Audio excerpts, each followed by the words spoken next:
प्रभु यीशु मसीह ने कहा कि जहाँ कहीं 2 या 3 जन मेरे नाम से इकट्ठे होते हैं, मैं उनके मध्य में हूँ। तब प्रभु यीशु मसीह की उपस्थिति हमारी नेचुरल आँखों से नहीं दिखती है, मगर एक बात तो पक्की है कि यीशु मसीह परमेश्वर का पुत्र है और वो परमेश्वर का वचन है और वो कभी झूठ नहीं बोल सकता। ये तो निश्चित है कि जो कुछ उसने कहा है वो वैसा ही होगा। उसमें हाँ और आमीन है, वो कभी बदल नहीं सकता। यीशु ने कहा है कि जहाँ 2 या 3 जन मेरे नाम से इकट्ठे होंगे।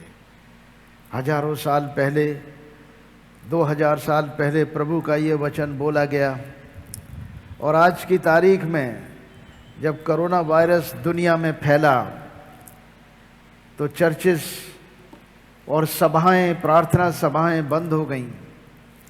लोग अपने अपने घरों में बैठ गए बचने के लिए और कहा गया बाहर न निकलिए, दावत मत करिए, भीड़ मत लगाइए, कम लोग रहिए हर जगह। लेकिन घर में 2 या 3 जन तो इकट्ठे हो ही सकते हैं। और जब घर में 2 या 3 जन इकट्ठे हो सकते हैं, प्रभु ने अपना वचन दिया है। प्रभु का वचन एकदम शुद्ध वचन है, बदल नहीं सकता कभी। जो यीशु ने कहा है वो निश्चित होगा।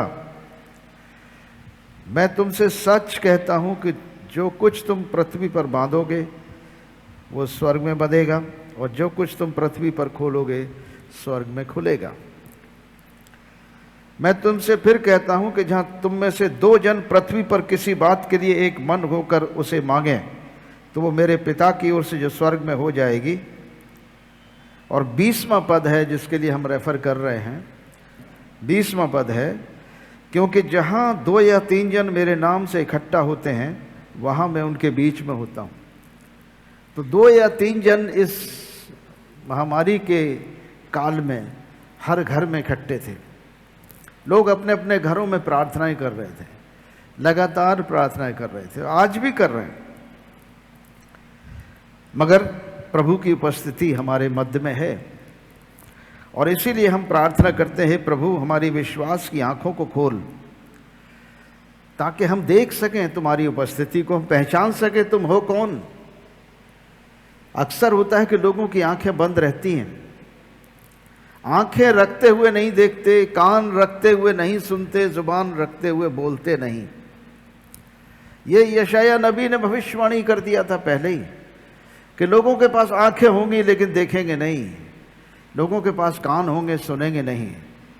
प्रभु यीशु मसीह जगत में आए, मनुष्य बनकर आए, पवित्र आत्मा के द्वारा माता मरियम के गर्भ में शरीर धारण किया, 9 महीने में जन्म लिया, पूरे तरीके से मनुष्य और पूरे तरीके से परमेश्वर देह धारण करके पृथ्वी पर आए। और तमाम भविष्यवाणियां हो चुकी थी, दाऊद की संतान, मनुष्य का पुत्र, ये सारी भाषाएं उनके लिए इस्तेमाल की गई थी कि मसीहा जो परमेश्वर का पुत्र है, जो दाऊद के खानदान में पैदा होगा। माता मरियम राजा दाऊद के खानदान की थी, उसमें पैदा होगा, वो मसीहा होगा, वो इज़राइल में रहकर सारी पृथ्वी पर राज्य करेगा। वो परमेश्वर के राज्य का अधिकारी होगा और परमेश्वर अपना पृथ्वी का और स्वर्ग का सारा अधिकार उस मसीहा यानी अपने पुत्र के हाथों में दे देगा। हम जानते हैं कि मसीहा को अधिकार लेने के लिए पत्थर नहीं चाहिए थे, मनुष्य चाहिए थे, क्योंकि पाप तो सारे मानव जाति ने किया था और पाप का दंड तो मृत्यु है, तो सब लोग मर जाते, खत्म हो जाती बात। परमेश्वर का राज्य कहाँ आएगा? पत्थरों में आएगा क्या? पहाड़ों में आएगा? नदियों में आएगा? पेड़ पौधों में आएगा? मनुष्यों में। वो राज्य किसके ऊपर करेगा? अगर प्रजा ही नहीं होगी तो राजा का कोई अर्थ रह जाएगा। परमेश्वर कैसे राजा होगा यदि उसकी प्रजा न हो? तो परमेश्वर ने अपने पुत्र यीशु मसीह को पृथ्वी पर इसीलिए मनुष्य बनाकर भेजा कि परमेश्वर के योग्य प्रजा तैयार करे, परमेश्वर के योग्य प्रजा तैयार करे। यह कैसे होगा? यानी मनुष्य जो गुनाह और पाप और अंधकार में डूबा हुआ है उसे खींच कर निकाल ले, मनुष्यों की आंखें खोले और कान खोले, बहरों के कान खोले, अंधों की आंखें खोले, गूंगे को जुबान दे, मुर्दों को जिंदा करे, बीमारों को चंगा करे, दुष्ट आत्माओं को निकाले, मनुष्यों को आजाद करे, कैदियों को छुटकारे का सुसमाचार सुनाए। कैदी किस बात के हैं? जेल में बंद कैदी नहीं हैं, जो बाहर खुले में घूम रहे हैं वो भी कैदी हैं।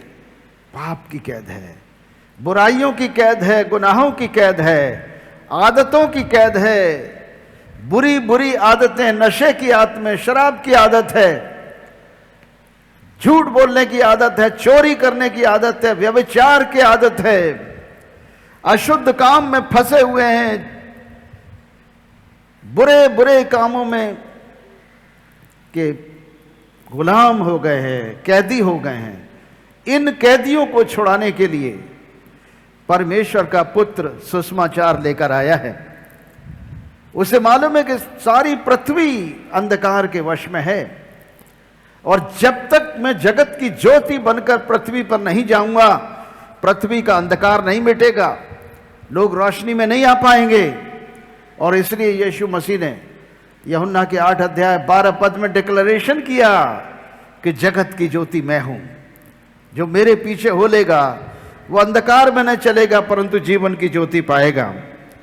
और उससे पहले कि यूहन्ना के 8 अध्याय में प्रभु यीशु मसीह के सामने एक बड़ी घटना भी हुई है।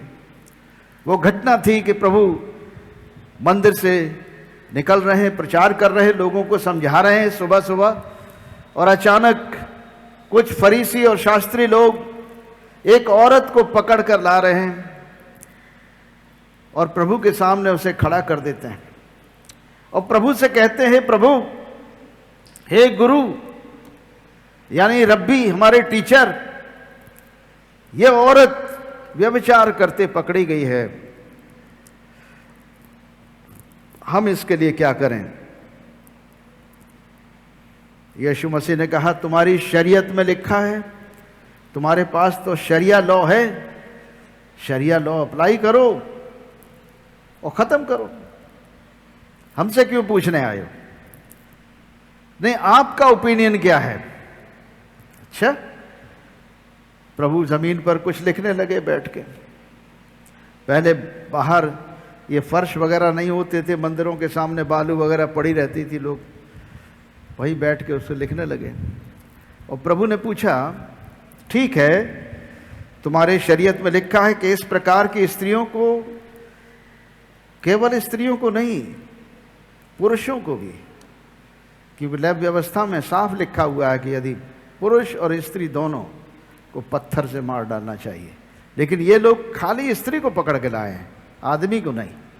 व्यभिचार केवल स्त्री ने किया है, आदमी ने नहीं।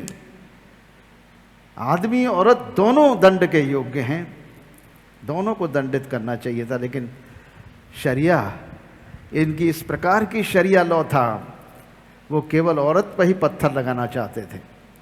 प्रभु ने कहा, ठीक है, मेरे एक सवाल का जवाब दो, तुम में वो व्यक्ति कौन है जो कभी पाप नहीं किया है और पूरे तरीके से निष्पाप और निष्कलंक हो? वो सबसे पहला पत्थर उठाए और इस औरत में मारे, उसके बाद मैं भी मार दूंगा, ठीक है? और प्रभु ने फिर जमीन पर लिखने लगे सबके नाम। फलाने सिंह, तुम इतने बजे इतने तारीख को तुमने भी ऐसा ही काम किया था। सबके पाप गिना दिए प्रभु यीशु मसीह ने। पवित्र आत्मा है, पवित्र आत्मा है, कुछ छुपा नहीं है उससे। जो हम छुप कर अपने अंधकार के कमरे में करते हैं वो भी देखता है। परमेश्वर से कुछ छुपा नहीं है। उसने उन सब की आंखें खोल दी और उन्हें दिखा दिया कि तुम्हारे क्या क्या कुकर्म थे, इस औरत से कम तुम गुनहगार नहीं हो। बाइबल में लिखा है इसी 8वें अध्याय में यूहन्ना के कि एक एक करके सब वहां से चले गए और वो औरत वहीं खड़ी रह गई। यीशु ने उससे पूछा, है नारी, क्या तुझ पर किसी ने दंड की आज्ञा नहीं दी? उसने कहा, नहीं प्रभु, किसी ने नहीं दी। उसने कहा, जा, मैं भी तुझ पर दंड की आज्ञा नहीं देता, और जा और पाप मत करना। मैं समझता हूं परमेश्वर का राज्य क्षमा में है। हालेलुया। परमेश्वर का राज्य क्षमा में है, ताकि दोबारा हम कभी वो गुनाह और वो पाप न करें। पापी के मारने से पाप का नाश नहीं होता है। पापी पछतावा करे और मन फिराए तो पाप का नाश हो जाएगा। जो बहुत बड़े पापी हैं, गुनहगार हैं, अगर उन मन फिरा लेंगे तो गुनाह का नाश नहीं होगा। वो सब सभ्य लोग बन जाएंगे, भले लोग बन जाएंगे। ये औरत जो बिल्कुल मौत के मुंह में चली गई थी, प्रभु यीशु मसीह ने इसको क्षमा कर दिया। क्या वो जिंदगी भर परमेश्वर को भूल सकती है? क्या वो दोबारा कभी इस प्रकार के गुनाह को करेगी? कभी नहीं करेगी। और हम जानते हैं कि वो औरत सुसमाचार की बहुत बड़ी प्रचारिका बन गई। आगे चलकर उसने बहुत सेवा की प्रभु की और प्रभु के वचन की। यह हकीकत है। आज यूहन्ना के 8 और 12 में प्रभु ने कहा, उसी के बाद, क्यों? क्योंकि जगत अंधकार में है। हम अपनी आंख का लट्ठा नहीं देख रहे हैं और अपने भाई की आंख का तिनका निकालने की कोशिश कर रहे हैं। हमने प्रार्थना किया, हे प्रभु, मेरी आंख का लट्ठा निकाल दे, ताकि मैं अपने भाई की आंख के तिनके को भली भांति देखकर निकाल सकूं। यानी इससे पहले कि मैं दोष लगाऊं किसी के ऊपर, मेरा दोष दूर कर, मेरा दोष दूर कर। हर आदमी एक दूसरे पर उंगली उठाता है। आप टेलीविजन खोलिए, हम तो न्यूज सुनने का हमारा मन नहीं करता। न्यूज खोलते ही एक नेता दूसरे नेता के पर दोष लगा रहा है।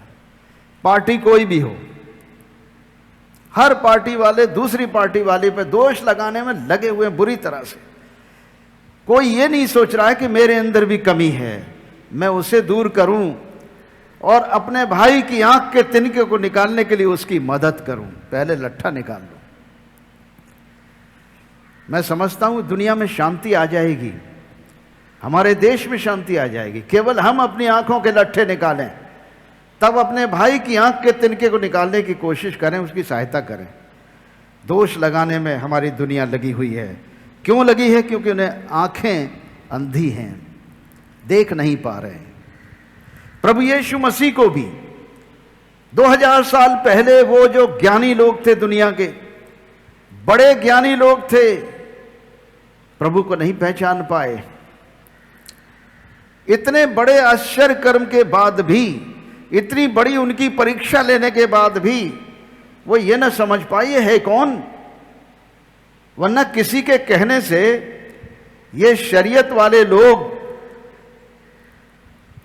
छोड़ के चले जाते, जिस पर मौत की सजा उनकी शरीयत के हिसाब से है, और उसको यीशु के सामने छोड़ के चले जाते हैं। आखिर क्या है? कौन सी पावर है वो जिसने उन्हें कन्विक्ट कर दिया, उनके मन को पिघला दिया, जो पत्थर लेकर हाथ में आए थे कि हम इस औरत को पत्थर से मारेंगे, और वो भी यीशु मसीह के सामने। परंतु यीशु मसीह के सामने ही वो पत्थर गिराकर वापस लौट गए। एक पत्थर किसी ने नहीं मारा। वो क्या पावर थी? यही है परमेश्वर की कन्विक्टिंग पावर।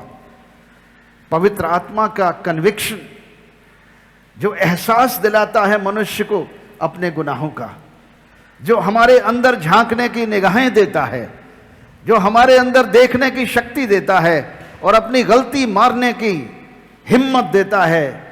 हिम्मती वो है जो अपनी गलती मान लेता है और छोड़ देता है, परमेश्वर उस पर दया करेगा। लेकिन डरपोक वो है जो झूठ बोल बोल कर अपनी दुर्बलताओं और कमजोरियों को छुपाता है, परमेश्वर उस पर दया कभी नहीं करेगा। यहां पर यीशु ने कहा, जगत की ज्योति मैं हूं, जो कोई मेरे पीछे हो लेगा वो अंधकार में न चलेगा परंतु जीवन की ज्योति पाएगा। प्रभु यीशु मसीह जगत की ज्योति बनकर पृथ्वी पर आए हैं। पृथ्वी पर तो अंधकार है, लेकिन जहां यीशु मसीह है वहां रोशनी है, वहां आंखें खुल जाती हैं, लोग देखने लगते हैं। लेकिन बहुत सारे लोग जो कहते हैं कि हम देखते हैं, वो वाकई में अंधे हैं। परमेश्वर के राज्य को बढ़ते हुए देख नहीं पाते, परमेश्वर की महाशक्ति को पहचान नहीं पाते और बुरी तरह से दुनिया के तमाम उन चीजों में फंसे रहते हैं जिनके द्वारा मनुष्य का विनाश होता है। मत्ती रचित सुसमाचार उसके 9 अध्याय और उसके 27 पद में एक घटना का जिक्र है। जब यीशु मसीह आगे बढ़ रहे हैं, सड़क पर जा रहे हैं, 2 अंधे उनके पीछे पुकारते हुए चले। क्या पुकार रहे हैं, यह सोचने की बात है। हे दाऊद की संतान, हम पर दया कर। फरीसी और महाशास्त्री और ज्ञानी लोग जो धर्म के ठेकेदार थे उस जमाने में, यरूशलेम में बड़ी बड़ी कुर्सियों पर बैठते थे, उनको दिखाई नहीं दिया कि यीशु मसीह राजा दाऊद के खानदान का वही मसीहा है जिसके बारे में भविष्यवक्ताओं ने लिखा है कि मसीहा आने वाला है। नहीं पहचान पाए। ये आंखें रखते हुए अंधे यीशु को नहीं पहचान पाए कि यही है मसीहा, दाऊद की संतान, जिसको दाऊद की संतान और पर मनुष्य की संतान पुत्र के रूप में भविष्यवक्ताओं ने पहचाना है। और ये फरीसी लोग जो कि धर्म के ज्ञानी हैं, शास्त्रों के ज्ञानी हैं, प्रभु यीशु मसीह को पहचान नहीं पाते। लेकिन जो जन्म के अंधे लोग हैं, जिनको संसार की चीजें दिखाई नहीं दे रही हैं, वो दोनों अंधे बड़ी जोर जोर से चिल्ला रहे हैं, हे दाऊद की संतान, हम पर दया कर। मतलब उनकी आत्मिक आंखें खुली हुई हैं। वो आंखें, उनकी आत्मा ने प्रभु यीशु मसीह को पहचान लिया कि प्रभु यीशु मसीह कौन है। परमेश्वर का पुत्र है, राजा दाऊद के खानदान में पैदा होने वाला मसीहा है, जगत का मुक्तिदाता है और उद्धार करता है। ये दोनों अंधे जोर जोर से चिल्लाकर कहने लगे, मेरे प्रियो देखिए, जगत की आंखों में तो वो अंधे हैं, जगत के लिहाज से उनको दिखाई नहीं दे रहा है, मगर परमेश्वर ने उनकी आत्मिक आंखें खोल दी हैं और वो देख रहे हैं कि मसीहा कौन है। लेकिन जो फरीसी लोग हैं, जो महाशास्त्री लोग हैं, जिन्होंने यीशु की परीक्षा ली, यीशु मसीह को कानून की आड़ में उत्पात मचाने के लिए, उन्हें फंसाने के लिए, शरिया लॉ में यीशु मसीह को फंसा दें, ब्लेस्फेमी करा दें और उन्हें मृत्यु दंड दिलवा दें, वो इस फिराक में घूमते थे कि यीशु मसीह को कहां कानून की आड़ में फंसा दिया जाए। यूहन्ना के 8 अध्याय में जब उस व्यभिचार में करने वाली स्त्री को ये यीशु के पास पकड़ के लाए, तो ये जानते थे कि यीशु मसीह इसको क्षमा कर देंगे, क्योंकि यीशु मसीह की डॉक्ट्रिन माफी की थी, दुनिया को बदलने की थी, लेकिन दुनिया को नाश करने की नहीं थी। दुनिया को गुनाह से छुड़ाने की थी, दुनिया को विनाश करने की डॉक्ट्रिन नहीं है यीशु मसीह की। पापी को मारकर पाप से छुटकारा नहीं होगा। पापी का मन फिरवा के पाप से पाप का नाश होगा। यीशु मसीह ने बहुत पापियों को बुलाया, बहुत अधर्मियों को बुलाया। यहीं पर एक महसूल लेने वाला अधर्मी और पापी व्यक्ति है और प्रभु यीशु उधर से निकल रहे हैं। मत्ती नाम है उसका। मत्ती रचित सुसमाचार 9 अध्याय उसके 9 पद में लिखा है, यीशु ने बुलाया और कहा उससे मेरे पीछे हो ले। वो उठकर यीशु मसीह के पीछे हो लिया। और जब वो घर में भोजन करने के लिए बैठा तो बहुत से महसूल करने वाले और पापी आकर यीशु और उसके चेलों के साथ खाने बैठे। ये देखकर फरीसियों ने, फरीसी जो थे तोरा के ज्ञानी थे, यानी उनके लॉ मूसा की शरीयत के ज्ञानी थे, उसके फॉलोअर्स थे, लॉयर्स थे। उन्होंने यीशु मसीह के इस काम को क्रिटिसाइज किया। कहा ये हमारे धर्म गुरु हैं और ये पापियों के साथ संगति करते हैं। कितने शर्म की बात है। यीशु के चेलों से बोलने लगे वो। यीशु ने सुना और यीशु के चेलों से कह रहे हैं तुम्हारा गुरु महसूल लेने वालों और पापियों के साथ क्यों खाता है? यह सुनकर यीशु ने कहा डॉक्टर बीमारों के लिए है, भले चंगों के लिए नहीं है। वैद्य भले चंगों के लिए नहीं परंतु बीमारों के लिए आवश्यक है। इलाज किसका होता है? बीमार का। ये पाप का डॉक्टर है। यीशु परमेश्वर पाप क्षमा करने वाला डॉक्टर है और जब वो पाप क्षमा कर देता है तो रोग भी चंगा हो जाता है। हालेलुया। भजन संहिता 103 में लिखा है वो तेरे सारे अधर्म को क्षमा करता और तुझे सारे रोगों से चंगा करता है। इसलिए हे मेरे मन यहोवा को धन्य कह और जो कुछ मुझ में है वो सब उसके नाम की महिमा करे और उसके किसी भी उपकार को न भूलना। वही तेरे प्राण को नाश होने से बचाता है और तेरे सिर पर करुणा और दया का मुकुट बांधता है। पाप क्षमा करने वाला। यीशु ने कहा मैं बलिदान नहीं दया चाहता हूं क्योंकि मैं धर्मियों को नहीं परंतु पापियों को बुलाने आया हूं। जो अपने आप को धर्मी समझते हैं आंखों के अंधे हैं, उनकी आंखें बंद हैं। लेकिन इस अंधे व्यक्ति की, जो 2 अंधे व्यक्ति हैं जो यीशु को पुकार रहे हैं कि हे यीशु दाऊद की संतान हम पर दया कर, यानी मसीहा। मसीहा को पहचानना इन धर्मी व्यक्तियों के लिए असंभव था उस वक्त, क्योंकि इनकी धार्मिकता, संसार की धार्मिकता ने, उस रिलीजन के पर्दे ने इनकी आंखों को अंधा कर दिया था। ये जीवते परमेश्वर के पुत्र यीशु मसीह को अपने मध्य में पहचान नहीं पाए। मगर जगत के अंधे व्यक्ति ने, जो इनके शास्त्रों को पढ़ नहीं सकता था, सुन सुनकर उसने मसीहा को पहचान लिया कि यीशु मसीह ही सच्चा मसीहा है। यही दाऊद का पुत्र, यही परमेश्वर का पुत्र है, यही जगत का उद्धार करता है। इसीलिए ये अंधे व्यक्ति चिल्ला चिल्ला कर बोलने लगे। जब यीशु मसीह घर पहुंचे तो अंधे व्यक्ति उनके पास आए और यीशु ने उनसे कहा क्या तुम्हें विश्वास है कि मैं ये कर सकता हूं? उन्होंने उससे कहा हाँ प्रभु।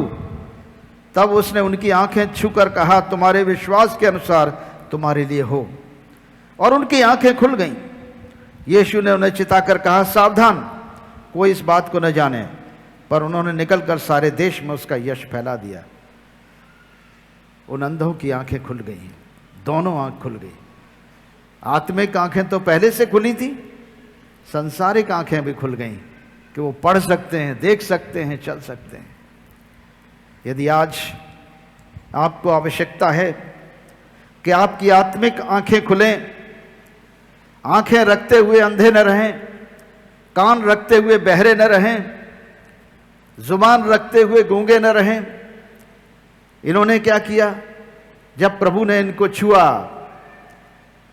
तो इन्होंने चंगाई पाई, इनकी आंखें खुल गईं, जन्म के अंधों को दिखने लगा। इन्होंने पूरे देश में प्रभु का यश फैला दिया। उनका नाम नहीं हमें पता है, लेकिन निश्चित रूप से वो प्रभु के बहुत बड़े दास और सेवक बन गए। और ये बेटी जिसके ऊपर प्रभु ने दया किया और जिसके पापों को क्षमा किया, जिसे व्यभिचार में शरिया कानून के मुताबिक पत्थर से मार डालने की, अगर हो सकता है कि उस आदमी को औरत को दोनों को लाए होते तो पूरा शरिया कानून प्रभु यीशु मसीह अच्छी तरह जानते थे, लेकिन ये लोग प्रेफरेंशियल कानून का इस्तेमाल कर रहे हैं, दुर्बल प्रजाति को सता रहे हैं, औरत को, ताकतवर को छोड़ दे रहे हैं। यह शरिया है।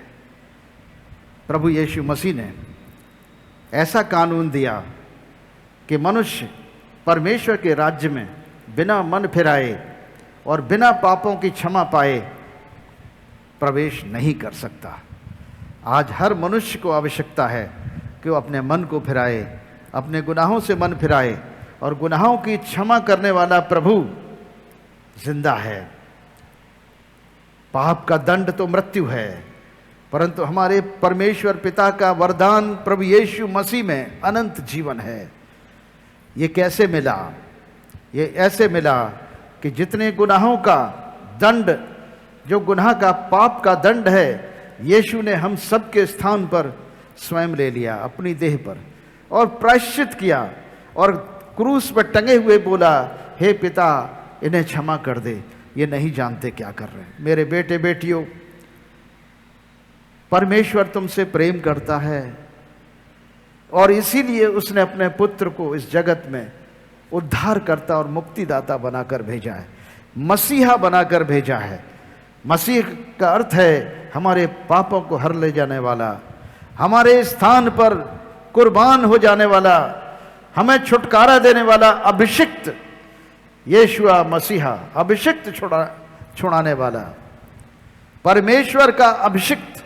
यीशु का अर्थ है छुड़ाने वाला, और इस अभिषिक्त ने हमारे पापों के लिए प्रायश्चित किया, ताकि जो कोई उस पर विश्वास करे और अपने मन को फिराए, कहे हे प्रभु मैं अपने गुनाहों को मानता हूं, मुझे क्षमा कर दे, यीशु क्षमा कर देंगे और आपको नया जीवन मिलेगा और आप नई जिंदगी में चलिए। पुराने जीवन को त्याग दीजिए। नशे की आदत थी, यीशु आपको छुड़ाता है। पाप की आदत है, गुनाह में फंसे हैं, झूठ बोलने की आदत है, प्रभु आपको छुड़ाएगा। आपके घर में शांति आएगी, आपके परिवार में शांति आएगी, पति पत्नी में झगड़े खत्म हो जाएंगे, बेटे बेटियों में झगड़े खत्म हो जाएंगे, पूरी शांति आएगी। क्षमा क्षमा क्षमा केवल यीशु करता है, और उसने क्षमा का कीमत अदा की है। क्रूस पर टंग कर हम सबके पापों का दंड लेकर हमारे लिए पिता से क्षमा ले लिया है, और पिता के द्वारा हमें गुनाहों से क्षमा करके नया जीवन देता है। आइए हम उस नए जीवन देने वाले यीशु मसीह के पास चलें, अपने स्थानों पर खड़े हों और उससे कहें, हे पिता हम धन्यवाद करते हैं, हे पिता हम धन्यवाद करते हैं। बोलिए, यीशु मसीह के लिए जो मसीहा बनकर, हमारे छुटकारा देने वाले मसीहा बनकर पृथ्वी पर राजा दाऊद के खानदान में पैदा हुए, हमारे गुनाहों को अपनी देह पर उठा लिए, हमारे अपराधों के लिए घायल किए गए, हमारे अधर्म के लिए कुचले गए, हमारी शांति के लिए ताड़ना पड़ी, ताकि उनके कोड़े खाए जाने से हम चंगे हो जाएं। हे प्रभु यीशु, आज हमें चंगा कीजिए। परमेश्वर पिता पुत्र पवित्र आत्मा की महिमा हो, यीशु मसीह के नाम की महिमा हो। आमीन। अब परम प्रधान परमेश्वर पिता, परमेश्वर पुत्र, परमेश्वर पवित्र आत्मा अपना हाथ बढ़ाकर तुम्हें छुए, तुम्हें आशीष दे, तुम्हारी रक्षा करे। प्रभु अपने मुख का प्रकाश तुम पर चमकाए, तुम पर अनुग्रह करे। प्रभु अपना मुख तुम्हारी ओर करे और तुम्हें शांति दे। आमीन।